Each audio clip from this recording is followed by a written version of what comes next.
Welcome to the PokeMitchell podcast. Hey, today I'm here with a very special person in my life. You know what I'm saying? Somebody I love dearly. You know, man, it's like I was raised by my grandmother, but you know, ain't nothing like having two mamas. You know what I'm saying? You know what I'm saying? So today we got Gloria and Edie. You know what I'm saying? My mama. Hey, mama. Hey, baby. How you doing? I'm fine. You fine. She's fine. Hey, y'all, I need y'all to pray for us. You know what I'm saying? Pray for her. You know what I'm saying? That, you know, God can continue to bless her, man. You know, bless me. You know what I'm saying? And so that, you know, that I can continue to watch out for my mom. You know what I'm saying? Hey, we appreciate all the prayers and shout outs. Hey, we love y'all. Peace. Peace.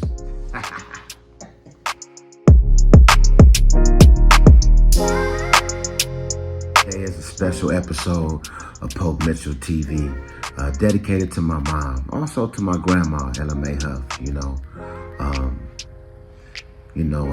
Dementia, man.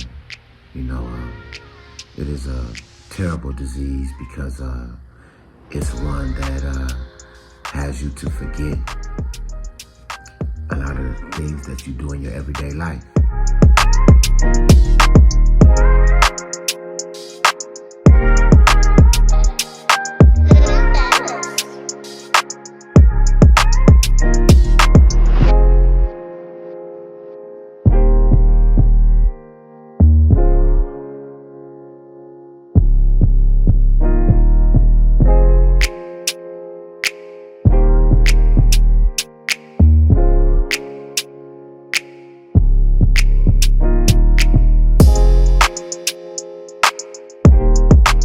Self-motivation is the best motivation.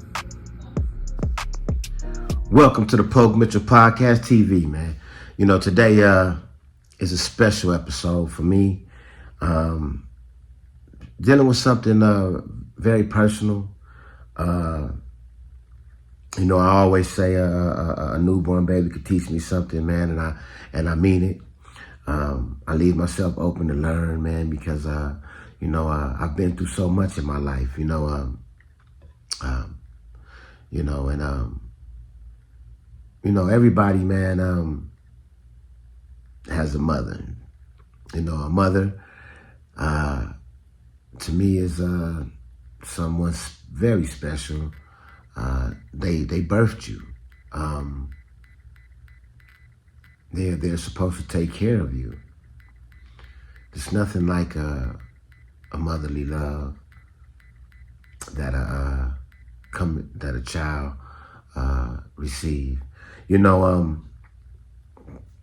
and it's just the same with me. Even though, you know, I was raised by my grandmother, my mom still means a lot to me. You know, she's a good lady. She's a nice lady, and you know, my mom, you know, got diagnosed with short-term memory loss, dementia. And it's been very tough. It's been very tough because I'm at a point in my life where I'm understanding, you know, the gravity of things, you know, you know, I'm understanding that, you know, you only get one mom. You know, the change in my life,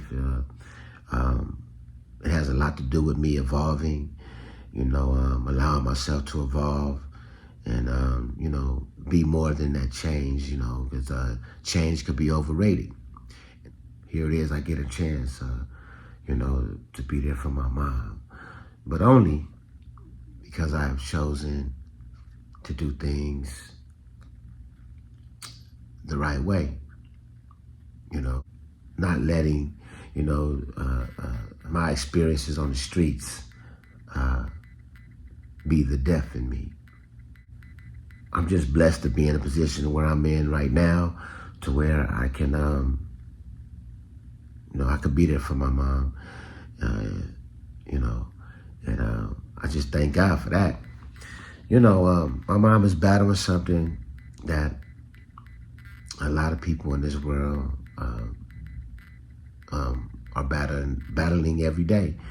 And it's called dementia.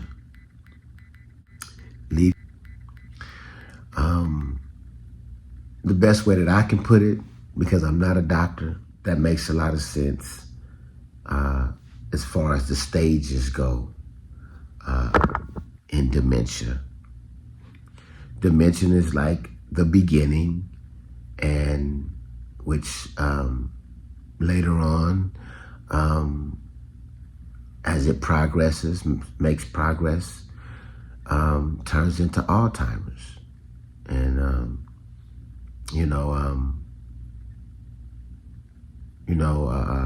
that's a deadly disease, but I'm learning new things about it every day. And it's a disease. When you see your people die from cancer, yeah, it hurts. It hurts because you just see them being so helpless, and you see them losing weight, and you see them start not to it's like they're just dissolving in front of your eyes.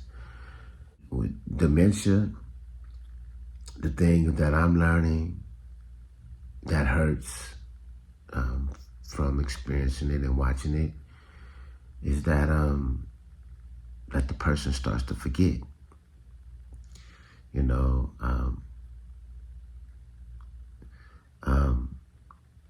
They call it's the cognitive abilities in your brain that takes effect when you have dementia. Cognitive abilities are mental skills that the brain uses to perform everyday tasks like learning, thinking, reading, remembering, just paying attention to things like that. Your everyday natural tasks that you do in life. I'm learning as I go. I'm no doctor. I can only give out what I learned from it. And I'm at the beginning stages. The dementia eventually turns into Alzheimer's, which once it gets to Alzheimer's, at that time it's affecting your whole brain and your ability to think and remember. And so I dedicate this episode to my mom. Maybe like about 2 weeks ago, 3 weeks ago, I was talking to my brother. I have family from Orlando, Florida. That's where my mom is from. That's where my grandmother was from. And my brother, called me one day and he said, man, I just took mom to the doctor and they diagnosed her with short-term memory loss, dementia. And he said, you might want to send for her. I said, okay.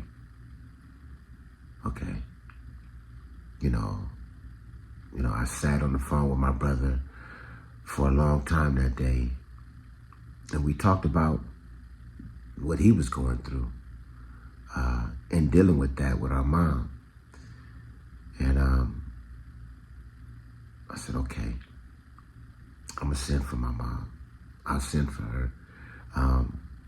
We're gonna have to come together and to make sure that this happened right, and we did that. I ended up paying for my mom a round trip ticket, from Florida to LA, and not knowing what I was going to understand about dementia or what I was going to see. I talked to my mom on the phone, and, she would seem okay sometimes. And then sometimes she would seem like, she wasn't listening. And maybe it was the dementia. But I was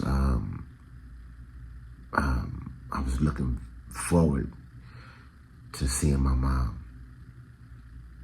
And, she was out here with me for 5 days. And I said to myself, thank you, God, for blessing me and allowing me, to be able to send for my mom. And, she was going to be out here for 5 days. It was one of her sister's birthday that was coming up as well. And, the first 2 days, I just wanted her with me. I didn't want nobody telling me nothing about my mom. I just wanted to see everything for myself. And in those 2 days that I was with her, I was blessed to take her with me, and be around me for those two days. And it was, to me, it was a blessing to see her smile, to see how much we favor each other. And this was my, I think my 3rd time sending for my mom and seeing my mom. And so I didn't even know what to expect.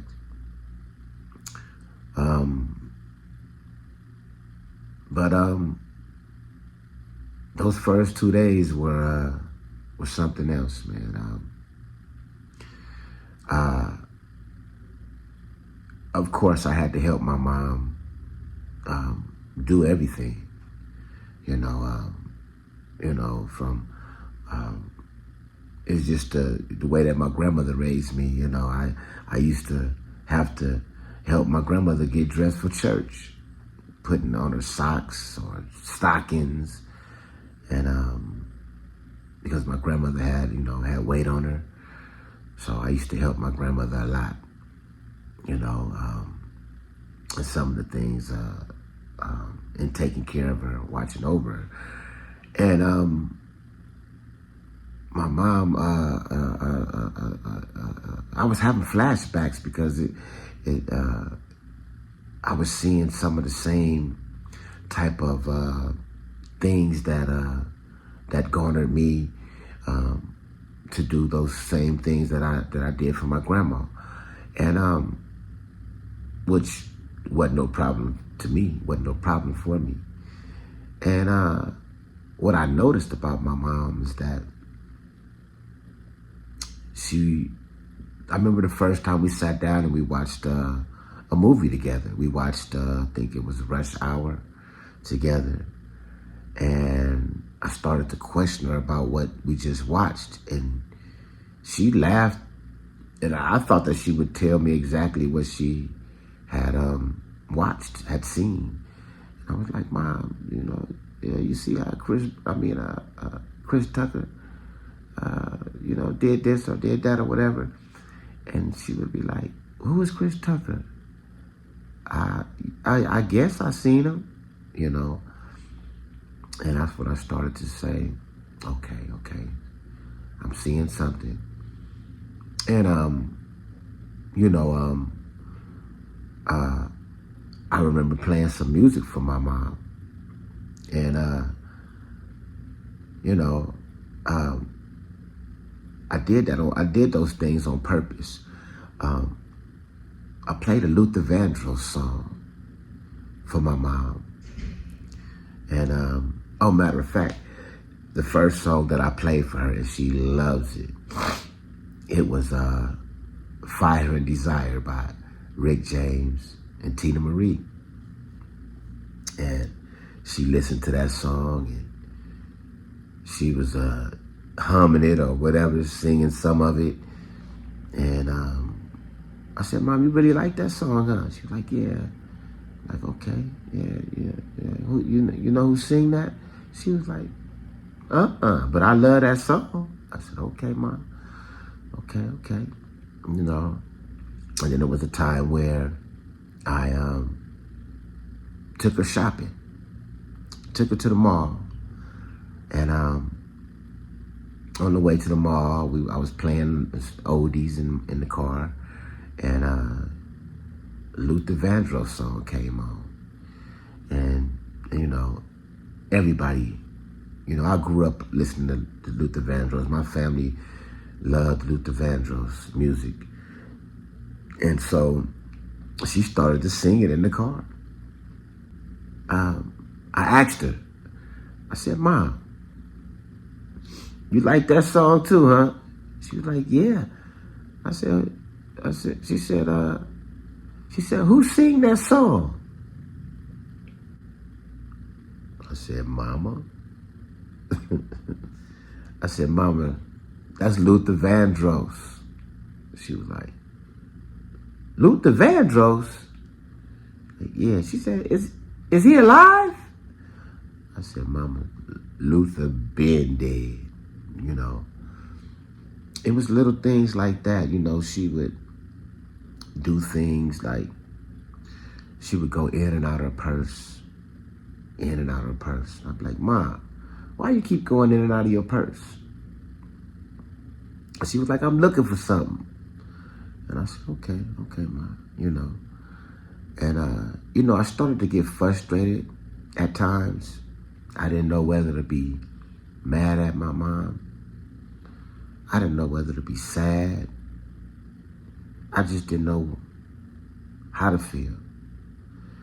And I finally decided to just, you know, be myself. And, you know, if my mom was going to be going through this dementia, I wanted her to know that I'm going through it with you. We both got dementia in, and we both going to deal with it, and, you know, we going to, you know, handle it. And, you know, my mom loved laughing. You know, I come from a family that loves to laugh, you know. A lot of my friends I grew up with, the same way. Their families, the same way. You know, and so I would start to clown with her about, you know, certain things that she would be, you know, doing and forgetting, you know. You know, she would stay up in those 2 days that she was with me. You know, she would not go to bed. I'm like, Ma, it's time for you to go to bed.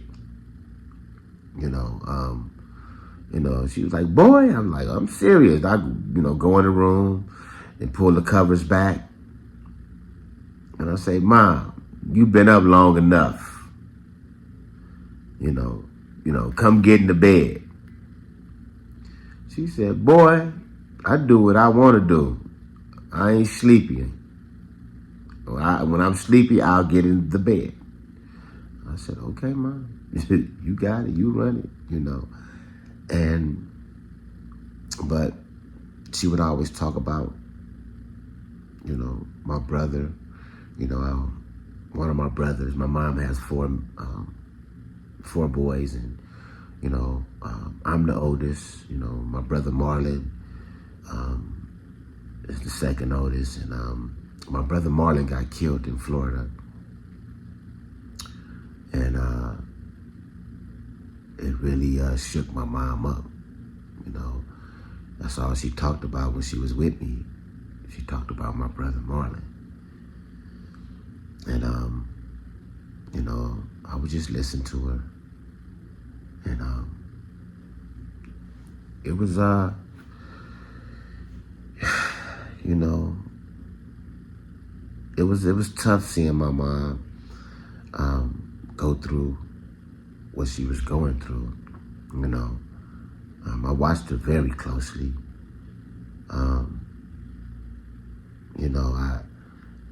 You know, she made me think about myself, you know, like, you know, you know, my grandmother raised me. You know, my grandmother was actually the mother figure in my life until I started to run the streets and started to get into trouble and started to go to doing time.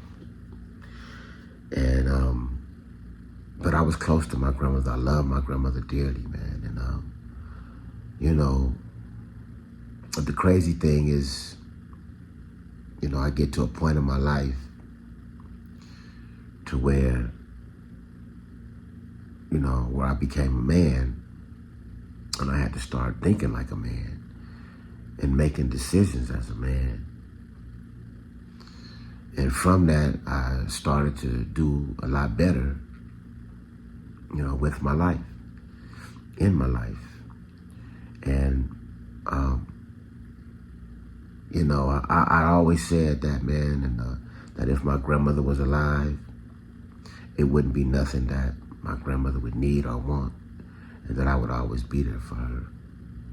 So I felt like God was blessing me with the opportunity to be there for my mom at this time. And so I just, you know, I had such a good time with my mom. You know, I love the fact that I was the one that had to feed my mom. I was the one that had to go buy my mom clothes and make sure that she was okay. I even cut my mom's hair. You know, my mom has short hair. My brother, Desmond, you know, he's a professional barber out there in Florida. He usually cuts her hair out there. So, you know, she had a little fuzz here there on her head. And I said, Mom, I know how to cut. I'll cut your hair. And sat her down and started to cut her hair. And it just felt good. It felt good cutting my mom's hair. You know, when we a baby, when we a child, you know, the child is the one that should be taken care of, watched over. But you know, it comes a time when we get old, and it's a lot of things that we can't that we can't do anymore from old age. When you get old, needing someone to take care of you like when you were a child. And mothers are special, man. You know, they carry you for 9 months, and then, you know, have that hard labor, you know, birthing you into this world. You know, even though my grandmother raised me, I always loved my mom. You know, I never blame my mom for not being there for me. My grandmother raising me, I still feel it in my heart. My mom and dad met in the Army, so I was an Army brat. I was born on an Army base in Massachusetts. So we were until we came to Los Angeles, we would move around from base to base. And so once my mom finally came to LA to be around her family in LA, it was the first time that I was around family. And once I entered into school, started to have friends. And so it was the main reason why my mom allowed my grandma to raise me. She didn't want to take me away from that because she knew I had never had that up until that point. You know, my mom is born and raised in Florida. She's a country girl to the heart. Nice lady. And, you know, I really didn't want my mom to go back so early. I wish I could have kept her longer. Though she loved it out here in LA, she wanted to go back to Florida. And I had to, you know, God put it in my heart. Put it on my heart that, you know, people are born into a certain element in their life. And there's just nothing that you can do to take away that connection. And I understand that because growing up in LA and having strong community ties and loving where I grew up back. And so I understood that. But she did tell me that she want to come back, just not right now. But she loved it out here. I think my grandmother would be proud of me for stepping up to the plate and being the type of man that I am. You know, and every man has to dig deep and know what God's plan is for you, you know? What I want most in my life is peace. I not only want that for myself, I want that for my mom. I want that for a lot of people. You know, forgiveness has to be taught. That's how real it is. But I just thank God for, you know, allowing me to be in this position. And you know what? Shout out to all the families in the world that that deals with, you know, dementia and their families. And you need family.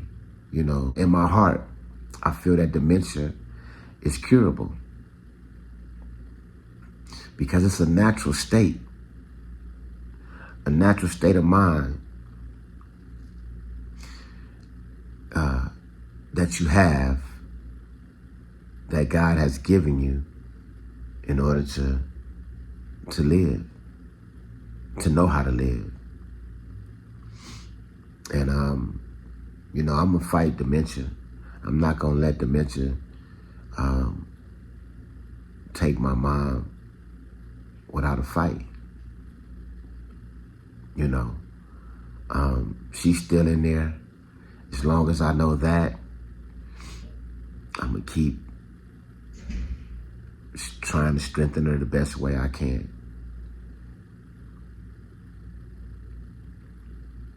You know, we have one mom, and I love all the mothers. Mothers are very special. There's none like it. I would ask that you guys pray for my mom. You know, pray for me. Pray for my family. And remember, family is definitely important.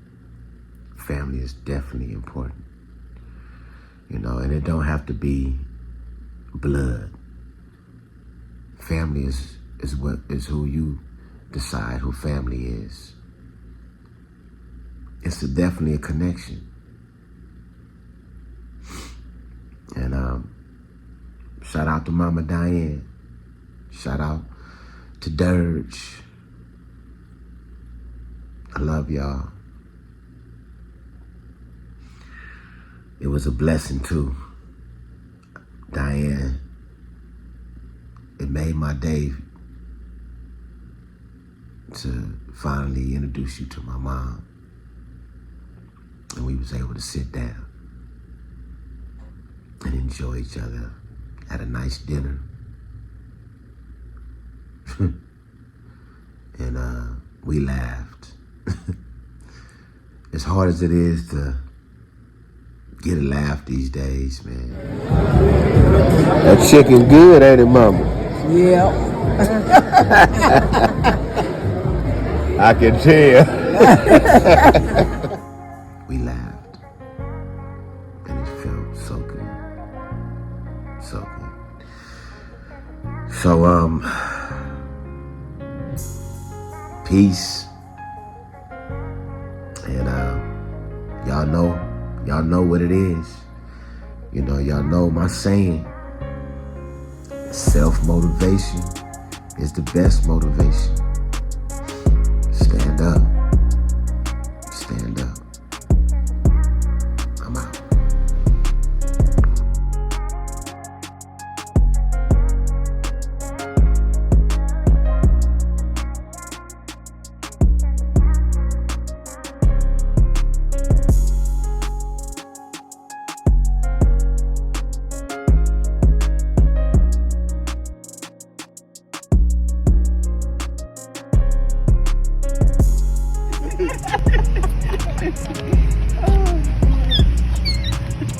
Ease on down the road. Come on and ease on down the road. Hey, Toto. Ease on down the road. Hey, don't you carry nothing.